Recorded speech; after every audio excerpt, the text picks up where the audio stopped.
BPL মানেই অনিশ্চয়তা, কিন্তু ২০২৬-এর এই আসরটি যেন শুরু থেকেই নাটকের মহাকাব্য। আজ ৬ জানুয়ারি। টুর্নামেন্ট এখন এমন এক সন্ধিক্ষণে দাঁড়িয়ে যেখানে প্রতিটি বল, প্রতিটি রান পয়েন্ট টেবিলের ভাগ্য নির্ধারণ করছে। একদিকে রংপুরের একচ্ছত্র আধিপত্য, অন্যদিকে সিলেটের মাঠ কাঁপানো গর্জন। কিন্তু এরই মাঝে বড় প্রশ্ন, মিরপুরের গ্র্যান্ড ফাইনালে কি আমরা রংপুর রাইডার্স আর সিলেট টাইটান্সকেই দেখতে যাচ্ছি, নাকি পর্দার আড়াল থেকে উঠে আসবে ঢাকা ক্যাপিটালসের মতো কোনো হারানো সাম্রাজ্য? আজ আমরা প্রতিটি দলের নাড়ি নক্ষত্র বিশ্লেষণ করব। চলুন শুরু করা যাক। রংপুর রাইডার্স অপ্রতিরোধ্য এক সাম্রাজ্য। ৫ ম্যাচের ৪টিতেই জয়, ৮ পয়েন্ট নিয়ে টেবিলের চূড়ায় বসে থাকা রংপুর রাইডার্স এখন টুর্নামেন্টের সবচেয়ে বড় আতঙ্ক। কেন তারা ফাইনালের ১ নম্বর দাবিদার? মেয়ার্স ঝড়। কাইল মেয়ার্স যেন আগ্নেয়গিরি।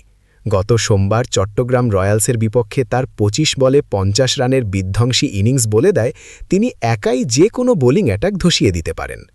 সোহানের নেতৃত্ব।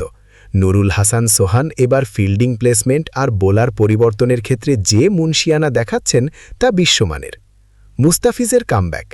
মাঠের বাইরের আলোচনা ছাপিয়ে মুস্তাফিজুর রহমান যখন ডেথ ওভারে কাটার দেন, তখন প্রতিপক্ষের ব্যাটারদের আত্মসমর্পণ করা ছাড়া গতি থাকে না। রংপুর এখন যে অবস্থানে আছে তাতে লিগ পর্ব শেষে তাদের শীর্ষ ২-এ থাকা প্রায় নিশ্চিত, আর কোয়ালিফায়ারে ২টি সুযোগ থাকা মানেই ফাইনালে ১ পা দিয়ে রাখা। সিলেট টাইটান্স ঘরের মাঠের বাঘ কি ফাইনালে যাবে? ৬ ম্যাচের ৩টিতে জয় নিয়ে ৩ নম্বরে থাকলেও সিলেট টাইটান্সের ফাইনালে যাওয়ার সম্ভাবনা কোনো অংশেই কম নয়। চট্টগ্রামে কোনো ম্যাচ না থাকায় এবার পুরো বিপিএলের নিয়ন্ত্রণ যেন সিলেটের হাতে। ঘরের মাঠে মিরাজ, আফিফদের যে আত্মবিশ্বাস তা বাকিদের নেই। যদিও তারা রংপুরের কাছে হেরেছে, কিন্তু নিজেদের পরিচিত ট্র্যাকে তারা এখনও অদম্য। গতকাল নোয়াখালী এক্সপ্রেসকে মাত্র ৬১ রানে গুটিয়ে দেওয়ার পেছনে ছিল নাসুম আহমেদের রেকর্ড বোলিং। স্পিনারদের এই দাপট যদি প্লে অফেও বজায় থাকে, তবে সিলেটকে রোখা হবে অসম্ভব। গ্যালারি ভর্তি দর্শকদের পাগলামি সিলেটকে সবসময় বাড়তি চার্জ দেয়। তাদের জন্য ফাইনাল মানেই সিলেটের ক্রিকেট আবেগের জয়।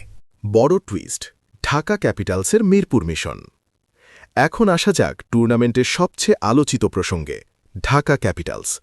৪ ম্যাচে ৩টিতেই হেরে তারা ৫ নম্বরে। অনেকেই তাদের বাদ দিয়ে দিচ্ছেন, কিন্তু এখনই কি শেষ কথা বলার সময় এসেছে?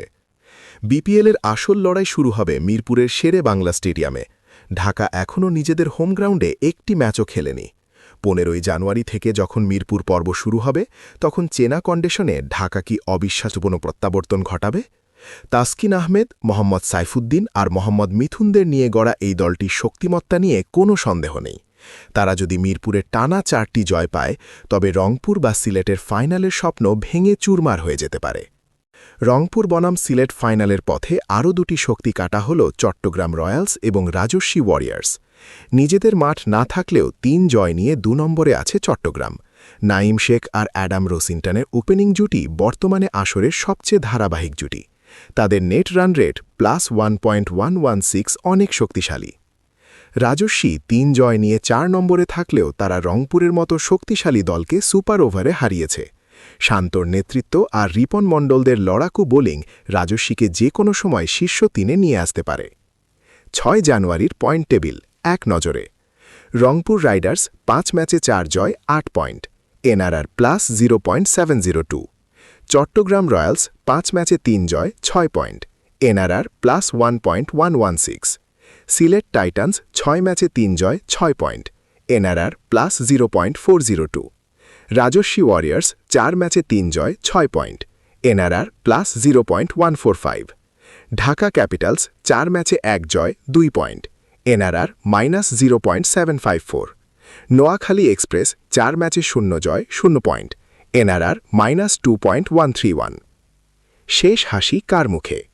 ৬ জানুয়ারির হিসাব অনুযায়ী রংপুর রাইডার্স বনাম সিলেট টাইটান্স ফাইনাল হবার সম্ভাবনা ৭০%। কিন্তু ক্রিকেটের ভাষায় it's not over until it's over. Mirpur পর্বে ঢাকার সম্ভাব্য তাণ্ডব আর চট্টগ্রামের হাই ভোল্টেজ ব্যাটিং কি সব প্রেডিকশন ভুল প্রমাণ করবে? আপনার কি মনে হয়, ফাইনাল কি সত্যি রংপুর আর সিলেটের মধ্যে হবে, নাকি ঢাকা ক্যাপিটালস মিরপুরে কোনো রূপকথা লিখবে? আপনার প্রেডিকশন এবং প্রিয় দলের নাম এখনই কমেন্টে জানান। বিপিএলের সব আপডেট এবং অ্যানালাইসিস পেতে আমাদের চ্যানেলটি সাবস্ক্রাইব করে সাথেই থাকুন।